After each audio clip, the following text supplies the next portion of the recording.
It's not every day you see a four-time NBA champion jump ship from the hardwood to the gridiron, at least not as a fan. But that's exactly what happened this weekend at Fanatics Fest, where Draymond Green made his football allegiance to the Pittsburgh Steelers loud and clear. In an interview with the media, Green didn't hesitate when asked who he believed would take home the Lombardi Trophy this season. His answer? "My Super Bowl pick for this year is the Pittsburgh Steelers," he said with conviction. Honestly, his pick didn't shock me. Draymond Green and the Steelers share more than just a competitive spirit. They thrive on physicality, intensity, and an unshakable will to win. Green, often labeled the NBA's menace due to his bruising play style and fearless presence, fits right in with the Steelers' hard-hitting brand of football. For decades, Pittsburgh has built its legacy on a gritty, no-nonsense approach that makes opponents think twice before crossing the middle of the field. If there's any team that aligns with Green's identity, it's the Steelers. The Pittsburgh Steelers can achieve Draymond Green's wild prediction in 2025. While Green's prediction may sound bold, it's not as far-fetched as some might think. The Steelers made some big moves this offseason, signing veteran quarterback Aaron Rodgers and star wide receiver DK Metcalf. Those additions alone promise to revamp an offense that's been looking for consistency. Combine that with one of the league's most aggressive defenses, and you've got a team with real potential to make noise in the playoffs. Of course, the road to Super Bowl 60 won't be easy. The AFC is stacked, and the Steelers will need to find a balance between their offensive firepower and defensive dominance. But if they can do that and stay healthy, Draymond Green's shot in the dark could become a reality. It's refreshing to see a high-profile athlete like Green publicly throw his support behind the black and gold. It feels like validation from someone who knows exactly what it takes to win at the highest level. Whether you're watching on the court or the field, toughness still matters, and with Green backing them, the Steelers just picked up another reason to believe. Welby Nick Herbig. Experience/age. Third season, 23 years old. Contract status. $1,198,230 cap hit, signed through 2026. The past, a fourth-round draft pick in 2023, Herbig has emerged as a capable backup with the Steelers, and he may be given a chance to take on a bigger role this season. As a rookie, Herbig played just 17% of the defensive snaps as the fourth outside linebacker option behind starters TJ Watt and Alex Highsmith and top backup Marcus Golden. He contributed 3 sacks and 2 forced fumbles that season.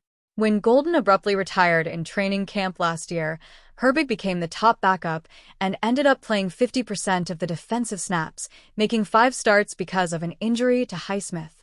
His numbers increased to 5.5 sacks and 4 forced fumbles despite the fact Herbig also missed 4 games due to injury. One of Herbig's biggest plays came in an 18-16 win against Baltimore when he stripped the ball from running back Derrick Henry's grasp. The Steelers recovered. Later, Herbig had a hand in stopping a 2-point conversion attempt. 2025 outlook. Herbig took first-team reps during off-season workouts in Watt's absence. Watt skipped the voluntary sessions and then held out during mandatory minicamp because of a contract dispute. Herbig can expect to fill a starting role if Watt extends his holdout into training camp. Herbig has proven to be a capable backup at his position.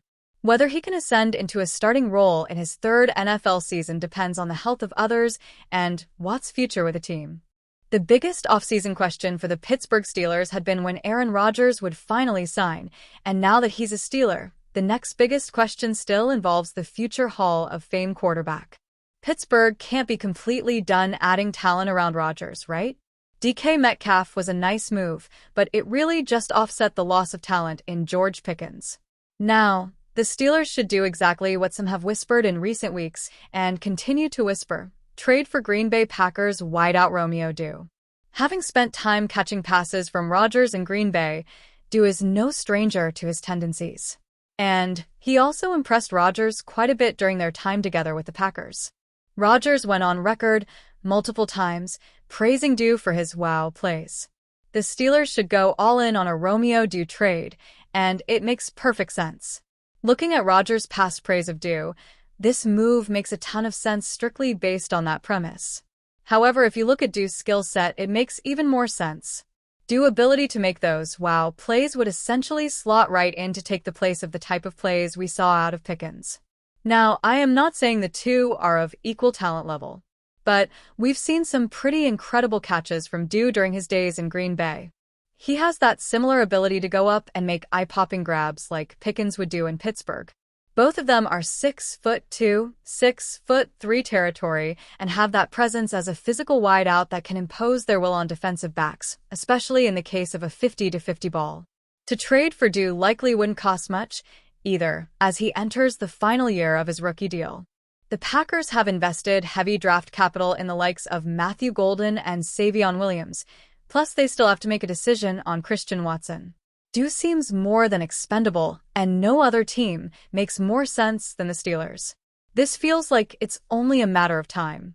No matter how high the pedigree or who a player ends up becoming in their NFL career, the rookie season is a large adjustment. From the speed of the game to the NFL playbooks and the rigors of a long 17-game season, a learning curve is inevitable. The Pittsburgh Steelers are hoping that the curve isn't too steep for third-round RB Caleb Johnson. And according to his former Iowa teammate Logan Lee, he is already well on his way. I've been really impressed with him. He's been awesome. Great teammates so far, Lee said via Off the Air with Matt Randazzo. I've been very impressed with the way he's been handling himself. He is working hard. He is improving a lot. So it's great to have guys that have been brought up in their football career in a similar way. And they are very mature in the football sense. There's suddenly a bunch of Iowa Hawkeyes in the Steelers' locker room, with 3 added this offseason. Yahya Black joins Lee in the DL room, and DB Sebastian Castro, with whom Lee was very close at Iowa, signed as an undrafted free agent. He was obviously very familiar with both Castro and Black being on the same defense for multiple years, but he knew less about Johnson being on the opposite side of the ball. All 3 former Hawkeyes on defense will be competing for a job and a spot on the 53-man roster. There is no question about Johnson's spot, but he will be competing for his share of the starting RB job alongside Jaylen Warren. One of the biggest areas for improvement in Johnson's game was his pass protection. Especially with 41-year-old QB Aaron Rodgers, Pass Pro is a critical part of the Steelers trusting Johnson enough to earn significant snaps. It's no surprise that they had him working on that a lot throughout the spring. Here's a clip of those drills via Amanda Gotze on X. According to ESPN's Jeremy Fowler, a team source within the Steelers building was recently raving about Johnson and the instant impact he could make on the offense. Hearing that he is working hard and steadily improving after just 9 full-team practices in the spring is a good sign of Caleb Johnson earning a contributing role sooner rather than later.